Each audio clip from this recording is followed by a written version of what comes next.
Você já deve ter visto um paciente que passou por uma longa internação hospitalar, teve ferida e um dia teve alta. Pois é, esse paciente acaba indo para casa com ferida, às vezes precisa de desbridamento. E você já parou para pensar como é feito esse atendimento no SUS na casa do paciente? É sobre isso que nós vamos falar hoje. Meu nome é Karina Trovarelli, sou enfermeira estomaterapeuta, tenho um consultório de atendimento a pacientes com feridas em Bauru, interior de São Paulo, e uma vasta experiência em treinamentos em prefeituras. Mas para falar sobre desbridamento em casa, eu trouxe uma convidada especial, a doutora Mara Reis. Mara, seja muito bem-vinda. Obrigada, Karina. Bom, eu sou a Mara Reis, sou enfermeira estomaterapeuta, trabalho há 13 anos com tratamento de feridas e tenho um consultório lá em Porto Velho, Rondônia. Mara, e você tem recebido pacientes que vêm com feridas depois de uma internação domiciliar, pacientes do SUS? Como que é você receber esse paciente no seu consultório? Eles têm direito ou não a ter esse atendimento no SUS? Sim, Karina. Na verdade, o SUS ele oferta, um atendimento domiciliar, ao paciente deshospitalizado e também aquele paciente que não tem como acessar o serviço. Então, hoje, dependendo da característica do estado, é ofertado esse serviço de atendimento domiciliar, que inclui aí atendimentos, uma equipe com profissionais médicos, nutricionistas, fisioterapeutas e enfermeiros. Mas mesmo em algumas regiões, posso falar aqui pela minha cidade, Porto Velho, tendo esse serviço domiciliar, mesmo ofertando esse serviço domiciliar, muitas vezes eu recebo sim esse paciente lá no meu consultório, por motivo de precisar de um procedimento, muitas vezes que o serviço não consegue ofertar. Você sabe, Mara, o meu primeiro emprego foi num hospital público, né? E toda feliz, contente, recém-formada, fui lá trabalhar no hospital público e realmente eu tive essa informação, que os pacientes que internassem e por acaso precisassem ter alta com feridas, que o SUS ia acolhê-los em casa. E aconteceram várias coisas durante a minha estadia ali no hospital público, mas uma delas acabou me marcando bastante. Uma das primeiras pacientes que eu atendi chegou durante a semana muito emagrecida, caquética, ela estava sendo cuidada em casa, mas os familiares não tinham muito traquejo, não sabiam muito como cuidar dessa senhora. Então ela estava de fralda, estava sem tomar banho, estava muito emagrecida porque não conseguia comer VO. E na realidade o hospital fez o atendimento, viu que ela estava desnutrida, passou uma sonda nasointeral e eu que fui fazer a orientação de alta. Ela teve alta, Mara, na sexta-feira, e eu fiz a orientação, falei para a filha, para os acompanhantes, que precisava trocar fralda, que precisava dar banho e que ela estava com uma sonda nasointeral, que tinha que elevar a cabeceira da cama e passar a dieta. Expliquei como passava a dieta. E eles me falaram que não tinham dinheiro para comprar a dieta. Já esperado, Um paciente do SUS, geralmente, ele tem baixo poder aquisitivo. Então, eu chamei a nutricionista, ela ensinou como bater o alimento no liquidificador e passar pela sonda. E nós fizemos a cartinha para que ele fosse procurar o serviço do SUS. E, para o meu susto, na segunda-feira, essa senhora voltou, reinternou, não conseguiu o atendimento do SUS, que era para ela ter recebido no domicílio. A fraldinha dela não tinha nem sido trocada, ela não tinha tomado banho, ela não tinha se alimentado nada pela sonda, da sexta-feira até na segunda, quando ela voltou. E aí eu fico me perguntando, realmente esse serviço do SUS de atendimento domiciliar, ele funciona? Qual é o padrão de efetividade dele? Tem algumas prefeituras que eu acompanho que tem um serviço de atendimento domiciliar maravilhoso. Mas tem outras, Mara, que não conseguem acolher esse paciente. Isso mesmo, Karina. Você falou de dieta artesanal e lá na minha região também eu tive essa experiência com pacientes que chegam para mim e falam, prescreveram para mim, passaram para mim, que é a fala deles, para eu comprar os legumes, os ingredientes, bater tudo no liquidificador e passar pela sonda, que é a dieta artesanal. E a gente sabe que é previsto, né, pelo SUS esse atendimento domiciliar, que inclusive é possível a gente incluir dentro desse atendimento domiciliar a suplementação nutricional para esse paciente, a nutrição para esse paciente. Só que, será que o serviço oferta? Será que o serviço sabe disso? Será que os profissionais envolvidos ali naquele cuidado conhecem essa informação? Né? Como que a gente faz para o serviço ofertar esses produtos, né? Essas dietas, enfim. E existem vários problemas que a gente pode levantar quando a gente vai avaliar um atendimento domiciliar que esse paciente está recebendo. Né? Isso que eu estava pensando, que você imagina só, um problema tão simples de resolver que é a dieta. Exatamente. Agora, pensa se o paciente está com uma ferida e tem que fazer um desbridamento em casa. Porque se ele sai do hospital, o hospital é o leito mais caro que a gente conhece hoje. O hospital é caro, né? Ter um paciente no hospital é caro. Ele foi para casa para reduzir, né, custos e dar o melhor atendimento para o paciente. Agora ele vai com uma ferida que precisa desbridar para casa. Aí a gente levanta vários problemas, né, Karina? A gente identifica vários problemas. Por exemplo, o paciente que vai para mim, muitas vezes é para fazer o desbridamento. Já teve casos de pacientes que ele vai comigo e fala, olha, eu só preciso fazer isso aqui. Meu Deus. E a equipe volta a cuidar, ou eu cuido em casa, porque eu não tenho condições de arcar com esse tratamento particular, né? Então, o serviço existe, mas eu não tenho ali profissionais capacitados para fazer um desbridamento, eu não tenho materiais para fazer esse desbridamento, eu não tenho materiais para dar continuidade nesse tratamento, porque a gente sabe que quando a gente desbrida é que a gente vai avaliar qual é a conduta que eu vou tomar. Muitas vezes eu não tenho esse produto lá dentro do serviço. E o que isso vai gerar para mim, enquanto gestor público?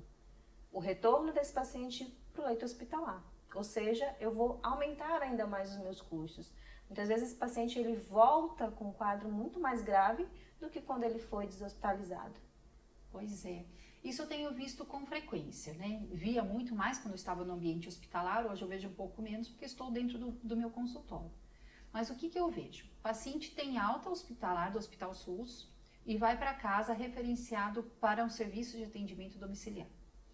Até o paciente conseguir ligar, alguém atender a ligação, conseguir agendar a primeira visita, até ir o profissional lá, e muitas vezes o profissional chega, não sabe avaliar a ferida. Exato. Se chega um profissional competente, consegue avaliar a ferida, ele não tem material para trabalhar. Exato. Se ele tem material para trabalhar, ele não tem curso de capacitação em desbridamento e volta o paciente para o hospital, às vezes para fazer um desbridamento muito simples. Né? Exatamente, Karina. E vale lembrar que eu sou enfermeiro, eu posso desbridar. Não é bem assim, né? Nós sabemos que as graduações, elas não capacitam. Quando você forma enfermagem, você não sai capacitado para fazer um desbridamento, certo? Então, pela Resolução 567, pela SOBEST, pela nossa Lei do Exercício Profissional, inclusive, é obrigatório que esse profissional, antes de realizar um desbridamento, ele seja capacitado, ele tem um certificado, né, de capacitação. Exato, você dá aula em faculdade de graduação. Sim. Eu dou aula em 5 pós-graduações. E o curso que mais me pedem na pós-graduação é o curso de desbridamento. Porque o enfermeiro sem a capacitação de 10 horas em desbridamento, ele não pode desbridar. Ele não pode, né? Isso está muito claro na Resolução 567, como você citou, né? Então, o enfermeiro realmente precisa se capacitar. E aí, a falta dessa capacitação, inclusive, Karina, é o que faz com que esse paciente tenha que se hospitalizar novamente. Porque às vezes ele precisa fazer esse procedimento de desbridamento e aí o que a equipe do serviço domiciliar faz? Encaminha esse paciente para um cirurgião para ele poder fazer esse desbridamento em ambiente hospitalar, muitas vezes até em centro cirúrgico, depender do grau, né, de cronicidade dessa ferida. Então a gente tem 2 custos a mais: reinternar esse paciente, fazer um procedimento cirúrgico, que envolve aí outra equipe, anestesistas, cirurgiões, né? Então esse custo ele só vai aumentando quando na verdade a gente poderia solucionar aqui na base. E Mara, eu trabalho com Cicatriza Mais Prefeituras, oferecendo esse curso aqui no interior de São Paulo. Você trabalha com Cicatriza Mais Prefeituras, oferecendo em Rondônia, Acre e Mato Grosso. Como que é recebido o curso de desbridamento nas prefeituras da onde você atua? Fantástico, né, Karina? Até o resultado para o paciente final, ele é diferente. Porque, como eu falei para você, quando o profissional ele não é capacitado, ele depende de outro colega para fazer. E a gente sabe que esse fluxo de agendamento de procedimento cirúrgico, que no caso é o desbridamento cirúrgico, a gente sabe que vai ali para regulação, né? Tem toda uma espera, uma demora, e a gente sabe que a ferida, em horas, ela evolui muito rápido, né? Então, assim, a gente teve em Rondônia, a gente capacitou todos os profissionais do SAND, que é o Serviço de Atendimento Domiciliar lá de Porto Velho, e o resultado foi fantástico, porque a ferida, o tempo de cicatrização dessa ferida diminuiu muito, por um procedimento que ele já consegue fazer ali em domicílio. Eu tive a solicitação de uma prefeitura aqui de perto, né, pertinho aqui da nossa cidade, e quando a gente foi fazer o levantamento de problemas para colocar mesmo a proposta do Cicatriza Mais, a secretária de saúde me falou, olha, que ninguém desbrida a ferida, a gente referencia para um hospital, vaga cross, demora e tudo mais. E aí eu falei, olha, dá para fazer o treinamento, dentro do Cicatriza Mais, o treinamento de desbridamento para esses profissionais. Aí ela ficou me olhando com uma cara assim, como assim que o enfermeiro pode desbridar? E eu expliquei para ela, o desbridamento é o primeiro passo para cicatrizar uma ferida. A ferida não cicatriza sem o desbridamento, é o primeiro passo. É isso mesmo. E a secretária de saúde era uma enfermeira.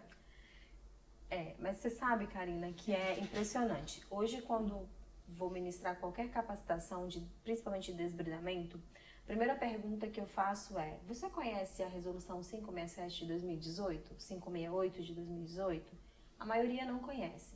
Então, a maioria está lá atrás ainda, né? Porque na graduação a gente não se atualiza também com relação a isso. É muito difícil a gente ver resolução, legislação. É mais em ética que a gente vê isso, né? E é uma resolução recente. Então, muitos profissionais ainda estão na era de que nós não podíamos fazer instrumental, nós não podíamos fazer enzimático, e tudo isso é visto dentro da capacitação em desbridamento. Então, eles ainda acham que só é o médico que faz, e não, é privativo do enfermeiro agora também. Então, assim, o único desbridamento que o enfermeiro não faz é o cirúrgico. E ainda a gente fica se questionando, mas o instrumental não, o cirúrgico à beira-leito? Então, olha a diferença que uma capacitação faz na atualização do profissional, até na questão do conceito, né, da ideia do que é o procedimento. Você estava falando com uma secretária que era profissional, era enfermeira, e ela não sabia dessa informação. Não sabia. E aí eu tive que explicar para ela tudo sobre a capacitação do desbridamento dentro do Cicatriza Mais Prefeituras, né? Então, essa capacitação, eu expliquei para ela o passo a passo. Primeiro, a gente tem que fazer uma base teórica muito forte para esses profissionais, né? Quem vai desbridar, Mara? É só o enfermeiro, você fala isso nos seus cursos, é só o enfermeiro. Mas é o enfermeiro, não é o médico, não é o anestesista, não é o cirurgião vascular, é o enfermeiro. Não é o técnico, é o enfermeiro. Porém, no curso, na aula prática, participa o técnico também. Por quê? Porque é importante ele saber se um colega está precisando de ajuda, quando que um paciente precisa desbridar, ele tem noção das estruturas anatômicas envolvidas dentro de uma ferida, né? O curso de desbridamento, ele é fantástico, né? Primeiro que a gente leva, né, a técnica realística, o pezinho do porco. Sim. Você queima também o pezinho do porco, simula necrose, paramenta, todo mundo ensina desde o básico, né? Para levar esse procedimento com segurança ao paciente. E de uma forma que não cause dor, não cause sangramento, que não cause prejuízos no paciente. E economiza demais, Mara, para o município, né? Exatamente. E vale lembrar também, né, Karina, que junto com a 567, que trouxe para o enfermeiro várias oportunidades, inclusive em várias áreas, né? Essa área que a gente atua, por exemplo, de empreendedorismo, ela também traz várias obrigações, várias responsabilidades. Então, eu penso muito no perfil de paciente que a gente está atendendo na atualidade. Qual é o perfil de paciente que eu atendo hoje? é aquele paciente que há 5 anos atrás ele tinha um plano de saúde. Pois é. E por conta da crise econômica que a gente vive, né, nesses últimos anos, e a gente ainda está vivendo, esse paciente que antes tinha um convênio, ele vai procurar o SUS. E qual é o tipo de atendimento que ele está recebendo? Então a gente precisa lembrar que esse perfil de paciente que a gente assiste hoje é o paciente mais entendido dos seus direitos, mais informado dos seus direitos e dos deveres do SUS, né? Então a gente precisa lembrar que isso também é responsabilidade do serviço. Sim. Né? Então tem acontecido muito mesmo dentro do serviço público as queixas de que os pacientes eles estão mais entendidos dos seus direitos, então eles já chegam sabendo o que ele deve receber, né? Exatamente. Inclusive, Maré, essa é uma outra questão muito importante. Os pacientes hoje, todos eles têm celular. Isso. Então, quando chega alguém do SUS para atender dentro da casa dele, muitos filmam, Exatamente. né? Filma e coloca na rede social, olha aqui, olha só, o governo X não está me ajudando, estou precisando de ajuda, olha o que fizeram. Não é o profissional que está lá. Eles denigrem a imagem do governo, Exatamente. de quem está lá na liderança, né, dessa prefeitura. Então, é importantíssimo levar essa capacitação. E com essa capacitação fica bem claro que se a população está feliz, né, tudo flui de uma forma melhor, né? A chance desse governo ser bem avaliado é maior, né? A chance desse paciente ter o caso dele resolvido ali em domicílio sem reinternar é maior, baixa os custos com os cofres públicos, né? Acaba facilitando bastante a vida quando implantado esses treinamentos. Exatamente. E a gente tem alguns modelos, né, Karina, espalhados aí pelo Brasil, de prefeituras e estados trabalhando juntos, né? A gente tem, por exemplo, o programa de matriciamento em Florianópolis, que é perfeito. Tive no último congresso agora de estomoterapia e foi apresentado, foi premiado, inclusive, esse projeto em outro congresso também, do matriciamento, que é possível a gente fazer isso, né? Muitas vezes, inclusive, não existe dentro dos municípios porque não sabe-se como organizar, como projetar, né? E o Cicatriza Mais, ele vai trazer isso, né? Essa possibilidade de informação, de capacitação, de solução desse problema. Fala pra gente um pouquinho sobre isso. Então, o Cicatriza Mais Prefeituras, ele nasceu para realmente atender a essa necessidade. Muitas prefeituras têm o dinheiro, têm a verba, têm o paciente, têm a equipe, mas está tudo solto. Isso. E quando fica solto, o profissional não sabe o que tem de material, se conhece o material, não sabe como que pode usar.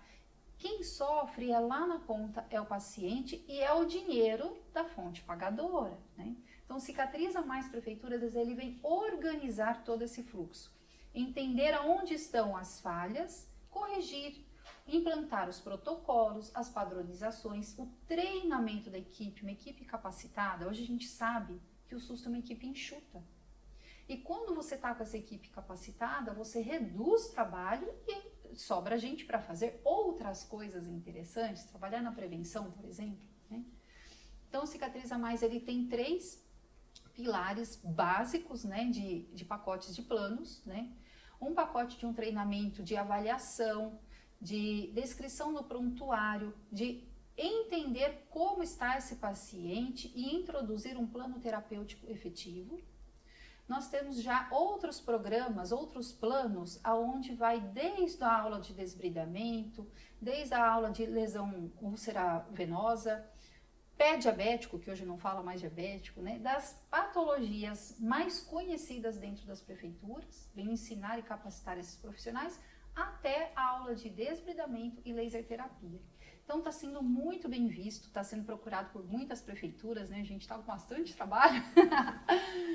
E se você quiser conhecer mais sobre o Cicatriza Mais Prefeituras, que é um plano nacional inédito para atender exclusivamente prefeituras que se preocupam com pacientes com feridas, com sua equipe, com os cofres públicos, eu vou deixar o contato aqui na descrição desse vídeo. É só falar com a gente que a gente explica tudo certinho.